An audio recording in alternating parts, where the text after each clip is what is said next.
এই হচ্ছে কিন্তু চেতলা অগ্রণী ক্লাব, আর আমি একদম চেতলা অগ্রণী ক্লাবের সামনেই দাঁড়িয়ে আছি। আর 2024 সালে ওদের যে মণ্ডপটা হচ্ছে সেটা বেশ জোর কদমে প্রস্তুত হচ্ছে একদম শেষ মুহূর্তে।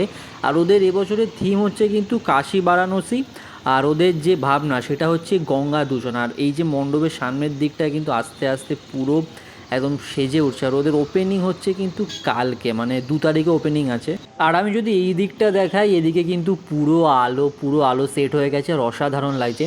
আর মণ্ডপের সামনেটা এরকম লাগছে, আর আমি বাইরে থেকে দেখতে পাচ্ছি যে মন্দির, ওদের একটা মন্দির হচ্ছে যেটা কালীঘাট মন্দির বা দক্ষিণেশ্বর মন্দির, যত সম্ভব কালীঘাট মন্দিরই হচ্ছে। আর যেটা বলছিলাম যে প্রস্তুতি বেশ জোর কদমে চলছে, এবং সামনেটা এরকম আছে, মানে গঙ্গা যে দূষণ হয় সেটা কিন্তু পুরোটা দেখাবে।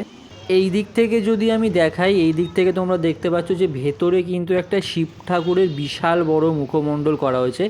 আর শিবের যে জটা আছে ওই জটার ওখান থেকেই কিন্তু পুরো জলটা পড়বে। আর এই মণ্ডপটা কিন্তু পুরোটা ভাসমান মণ্ডপ, মানে নিচ থেকে কিন্তু পুরো জল যাবে, আর উপরে মণ্ডপটা আছে। আমি আর একটু ভালো করে দেখানোর চেষ্টা করছি, মানে এই যে এইখান থেকে যদি ভালো করে দেখো, এই যে হচ্ছে কিন্তু কালীঘাট মন্দির। মন্দিরটা কিন্তু পুরো এরকম লাগছে। আর এই যে শিব ঠাকুরের যে মুখমণ্ডল আর এই দুদিকে যে জটা, ওখান থেকে পুরো জলটা পড়বে আর পুরো মণ্ডপের নিচ দিয়ে যাবে। তো দেখা যাক কালকে কি হয়, এবং কালকের জন্য ওয়েট করতে হবে।